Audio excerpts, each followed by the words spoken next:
Hi guys, it's Erin. I know it's been a long time since I did a video like this, but I wanted to try and do a voiceover and some coloring for you. I don't color live very well because it's a bit stressful for me to, do it in front of a camera and to do like everything without speeding it up, but I figured I could do some kind of examples of how I color, and then, I made sure that I put the colors on the screen for you. And this is the Witcher coloring book. The Witcher is a video game that's been out for quite a while, but I just started playing it recently and I'm not anywhere through it. I just kind of started. But if a video game that I like has a coloring book, or pretty much anything that I like has a coloring book, I'm going to at least check it out. And I did like most of the pictures in this, at least the ones that weren't spoilery and I actually knew what they were.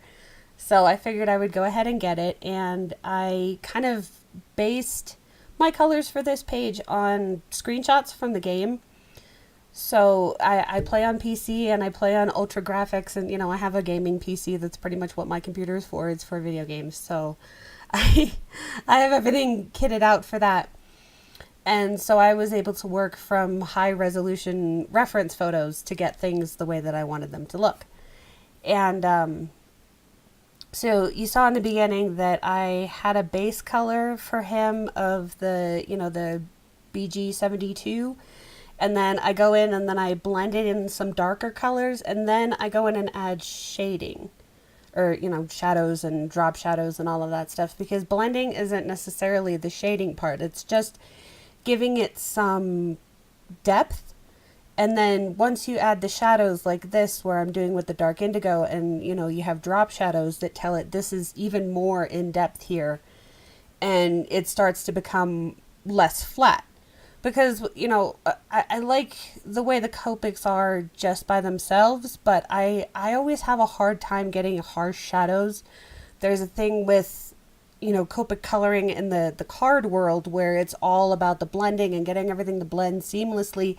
So you printed it like a magazine, and it's really difficult to transfer that into real art, which is more like, things have angles, things have sharp edges, things have drop shadows, because there's a clear angle there. It's hard to explain if you haven't researched it, but I'm sorry. If I knew how to edit these properly, I would, but I don't. So yeah, if you don't know, I have cystic fibrosis. I have a hard time breathing, and this video is 26 minutes long, so I'm very sorry. That's why I don't do these things live in general, so that I don't, die. But anyway, it's one of those things with Copics that I have a hard time not just making them have their perfect seamless blend. And that's one of the reasons, 6 or 7 years ago, that I got into pencils in the first place, was to be able to have that control of a medium that wouldn't blend. Because, the Copics, no matter what, no matter how long you let them sit, you let them sit for 7 or 8 years, you can still go back and blend with them perfectly. That's one of the great things about them. But the pencils obviously aren't going to move because they're oil or wax, depending on what you're using, and they're not gonna move and they're not gonna make the Copics move. So it's completely different medium.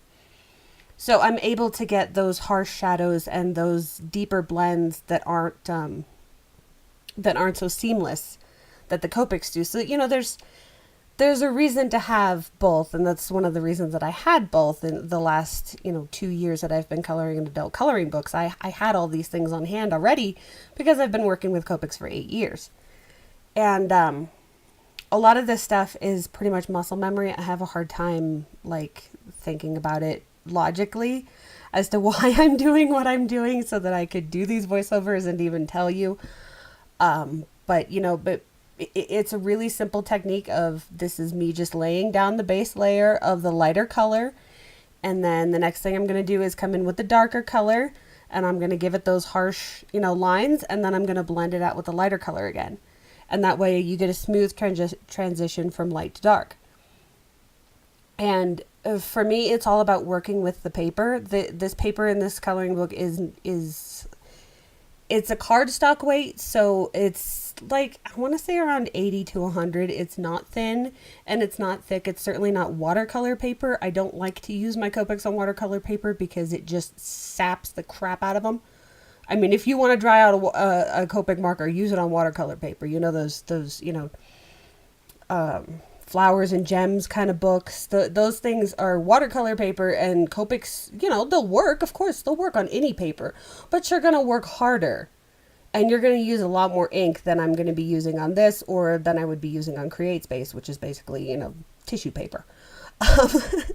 It's not that thin, but we all know how thin that is. So the point is, you can see that I'm getting a nice light and dark areas, and then I have shadows. That's pretty much all that I do. It's a really simple process. You do it enough, it becomes, like I said, it becomes muscle memory. So, I'm just giving this the dark or the light color. And then when I add the darker colors, all of these spots that I don't add the darker colors to are going to become my lights. You're going to see the highlights in those folds on his shirt. And I'm not saying this is photorealistic. Even the unlike the video game, this is done by comic book artists. So this is comic realistic, and yet I cannot color in comic book style, so it's a very stylized version of how somebody would color things. This is just my style. This is not the only style to color with Copics. This isn't the only style to color at all. This is just how I like to color, and from my experience, this is what I enjoy looking at in my books. So, it's not necessarily a tutorial because, I'm kind of bad at that, but I know a lot of people are always, oh, what color is this? What color is that? So I wanted to make sure that was on the video, and I didn't have to talk about it during the coloring, because I can't do that. I honestly don't care what pencil I'm picking up. I literally looked at the footage and said, okay, this is what I used. Because when I'm picking pencils, and especially Copics, I'm just grabbing them from the case. I'm not even looking at what they are. I'm just picking them up like, okay, this is the one that I'm going to use, because I'm just familiar with my mediums, basically. Sorry.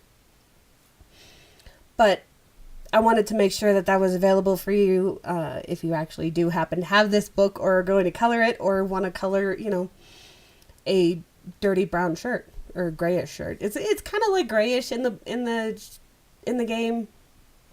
So yeah, that's why I used the warm grays.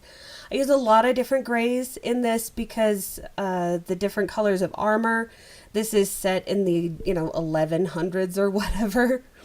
So you're looking at a lot of natural fibers and stuff like that.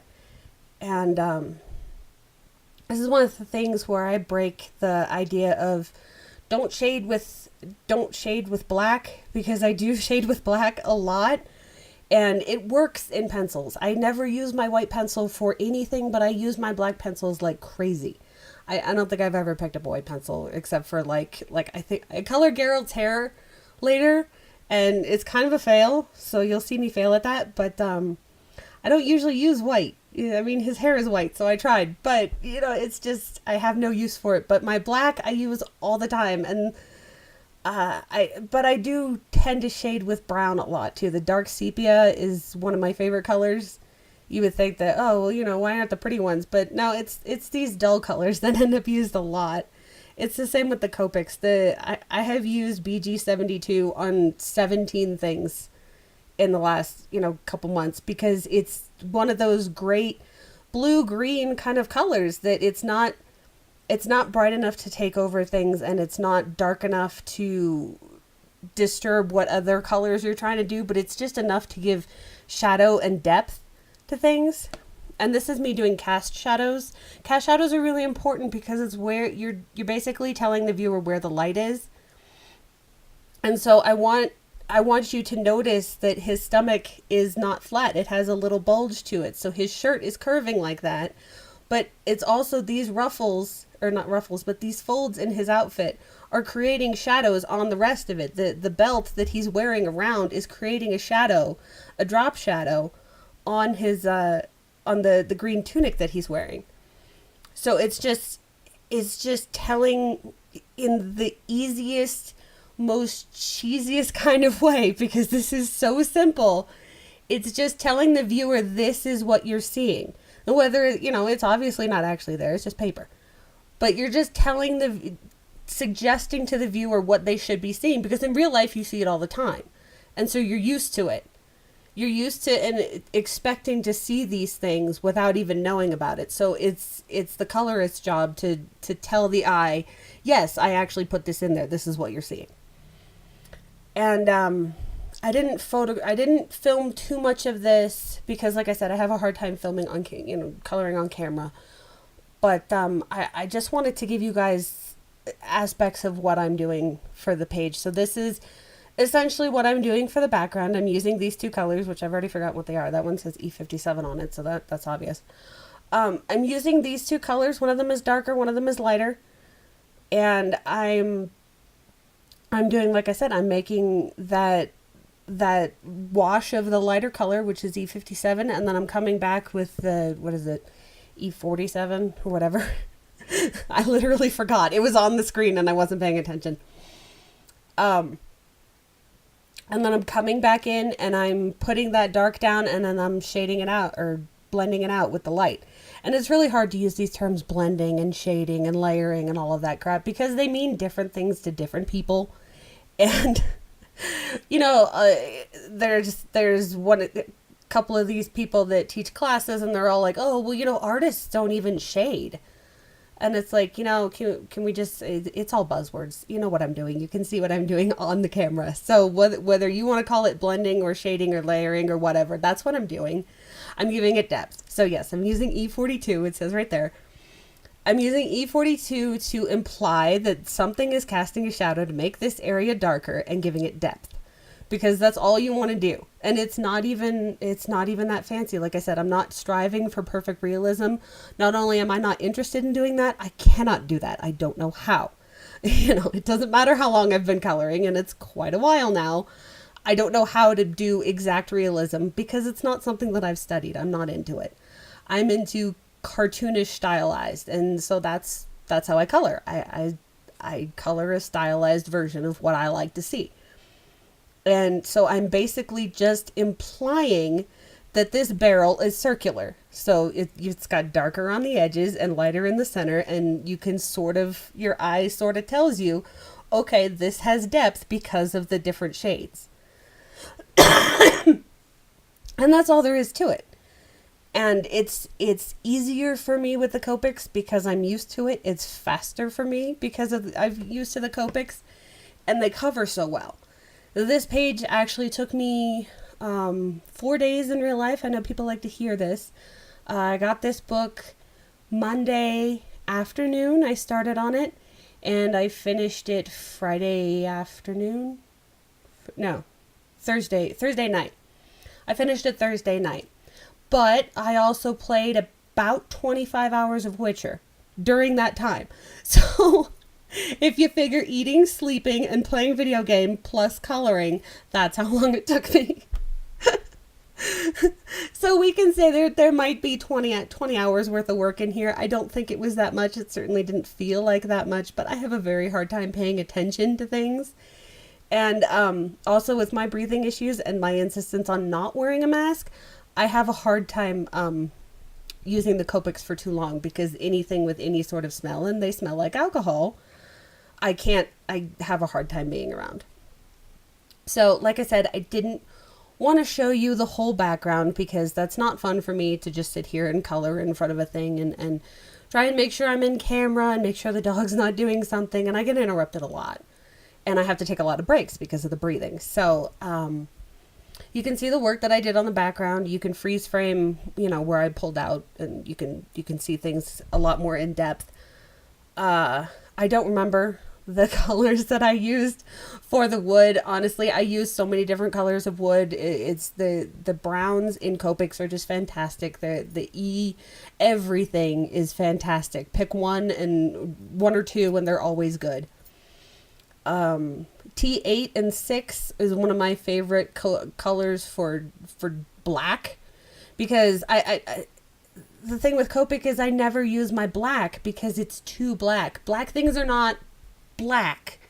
They're various shades of gray and blue and green, And it just mixes of that. They're never really just black. So I have a hard time with the black marker, whereas a black pencil I'll use on, I've used several of them. But I love the T for things that are not alive, things that are not mineral, and things that are not, I want to say things that are not metal, because I feel like chrome, like those metal goblets, which are colored wrong, by the way. I will admit those are colored completely wrong. The shadows or the shine on them is not right. I didn't bother to look it up. I didn't feel like looking it up. And I'm also figuring that this is a dark tavern, so the shine is not going to be all that great anyway. These are a dull metal, and they shouldn't even have that harsh of a shine on there. But I don't care. I know that under the lip of them is correct. I know that around the rim where you put your mouth, that shadow or that blend is correct. So, the shine in the middle, that's wrong. Don't do that. It's wrong. It would most likely be going vertical, not horizontal. That's why it's wrong. Excuse me. This is me shading with black on a black object and then shading with black on a brown object. And you notice that I am very, very, very careful to never touch my Copic where I have used a pencil. Once I am done with the Copic is when I come in with the pencil. Why? Because I am super anal about those tips. I will not cover or, get any pencil dust or anything in the Copic marker nibs. They're handmade, they're pure cotton, and they can clog like crazy. Can you do it? Of course you can. You will have to change your Copic nibs more often. Do I have $6 to spend every once in a while replacing my nibs because I got Copic or pencil dust in them? No, I do not. So that is why I am super anal about it. I want to make sure that these nibs are protected and last as long as they possibly can.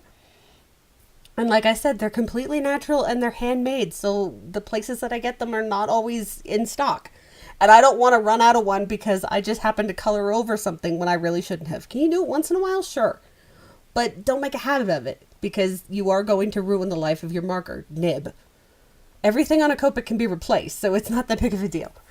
And, okay, so here's where I screw up with the hair.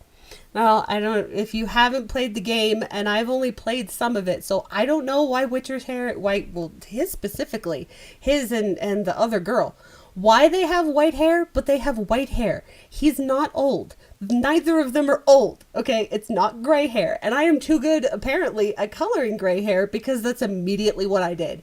This is a gray hair base. Don't do this if you're trying to do white hair because it's wrong. It doesn't look white. It looks gray. This is how you shade gray hair. I think this is like warm gray, 4? I think it's something like that. I didn't even put it on here because it's so wrong, apparently.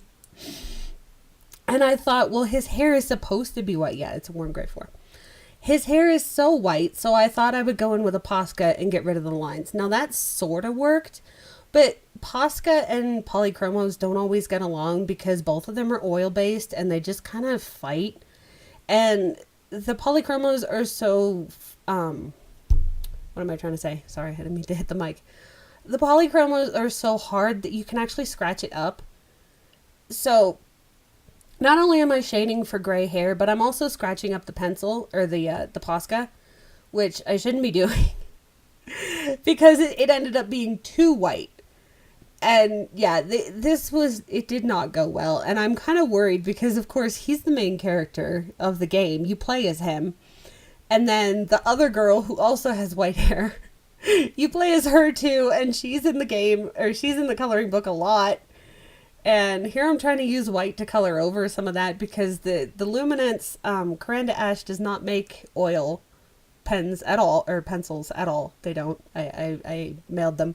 All of their products, including the Pablos and the Luminance, are wax. So I thought, okay, well, the wax is going to cover over the oil Posca some more, so it'll make it whiter.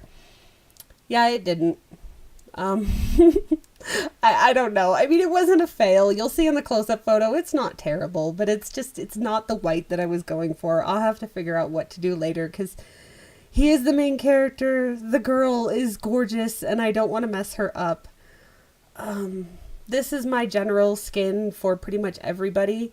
The dwarf guy, Zoltan below, he's got more red in him. I used R20 on him as well because in the game he's more red. Just, you know, his skin tone, but E04, E11, E21, and E51 are pretty much my go-to. Everybody has a go-to, and this one has enough contrast that I like it. I would add a BV23 into that if I thought of it or felt like it. There are more pale ones, but technically this one is great because you can make it very pale depending on how much you take out, because E51 is rather pale, E50 is even more pale, and you can also darken it up depending on how much EO4 you add. My EO4 is dead. You see how much I use it. It's dead, so I have to get more. In coloring this page and the last page that I did, I forget what it was. But in coloring those two pages, I found 7 markers that I have to replace because I use them so much. No, I don't have to replace the markers. I have to get refills. But yeah, I had to refill a lot of markers for these. But did I talk about the background enough? Because, I mean, there's my skin. There's Geralt's eyes. I'm doing his eyes. I have no idea what those colors are. It's yellow and a red. Pick one. It really doesn't matter what you pick. Picking your own colors is not that scary. And, you know, I mean, just whatever happens to look right for you. He has cat eyes, so yellow cat eyes, that's what you're going to go with. And then some gray around the edges to do the shadow of the eyelid and the shadow at the corner of the eye, because obviously your eyelids come together in the corners there. And then I'm coming in with Venetian red and cinnamon. I know cinnamon's in there. It's either what's in my hand or just in general. I'm darkening it up. I'm going to shade with black. I really shouldn't. I should be shading with something brown, but I'm going to shade with black because, well, like I said, I'm not perfect. I'm just coloring however I want to color, and I'm vaguely aware that I'm in camera. That's about it.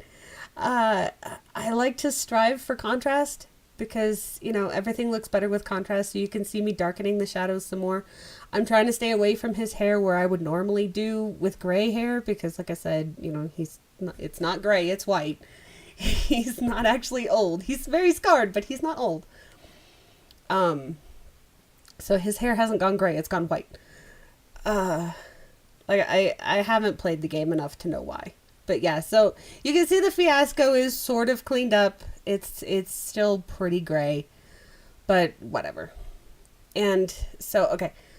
As far as the background, I picked one color, I think it was E42. Yeah, E42, I picked that color, and then I went with the idea that everything was what do you call that stuff? Like, I know it's wainscoting when it's like halfway up the wall, but I don't know what the framing type thing where you do with the wood. But I did that, you know, so it's got wood and it's got plaster on the walls. There's a part where the two characters that aren't Geralt, Dandelion on the left and Zoltan on the right, they own a bar. And then it turns into like a cabaret. And so I took a picture of that in game, and then I used that picture to sort of base this room off of. The black halfway up is because the artist just decided not to draw those things.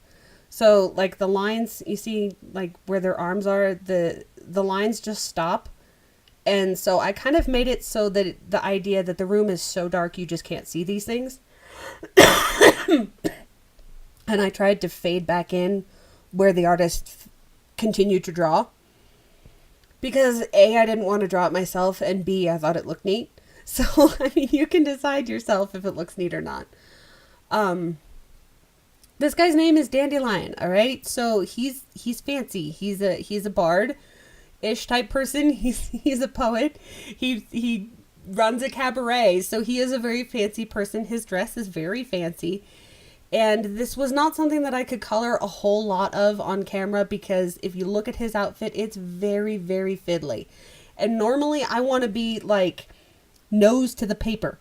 I want to be that close to something that I'm coloring, which is one of the reasons that I have a problem with my Copics and breathing because my nose is practically on the nib. I want to see that close. And so I can't do that on camera, which is why I figured I would color his hat. So you can see this is the pink color and this is the blue color. If you look up a picture of his outfit, if you look up Witcher 3 Dandelion, you will see his outfit. I used a very, very high-res photo that I found on Wikipedia. On the Witcher Wikipedia, obviously. I used a high-res photo, and I looked at every single detail of this outfit. This, his arm poofs actually don't have the pink lines in them. And so I went in with a fine liner, and I added the pink lines because I can only draw the blue and the teal, which you'll see in a moment. I'm sorry.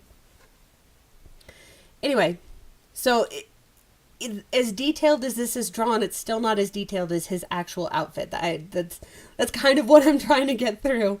Is this is an extremely detailed outfit that the studio that did this, CD Projekt Red, they're a Polish company, I believe. I want to say Poland. Anyway, they are fantastic. Whoever their artists are, holy crap. Because the costume design alone is just amazing. Took a sip of water. So anyway, you can see that I'm trying to do this outfit justice and just show you a little bit of how I put this outfit together. And you can see this is me doing the drop shadows. I didn't color the purple yet. I went over with a purple pencil. I think I say what it is. I forgot. So that I didn't do all of the drop shadows in there. Yeah, purple violet over the BV02. So once I added that, then I did a proper drop shadow. And the thing with drop shadows is you don't blend them. They're just supposed to be that hard, dark line that says, look, I have depth. And there's no light coming through here because I have depth. So there, see, there's the drop shadow going on. And there's the close-up. I didn't show you the skin the third time because, you know, I had already showed you on Geralt. And here's the whole thing. If you've watched this whole thing, thank you very much. And I hope you liked it.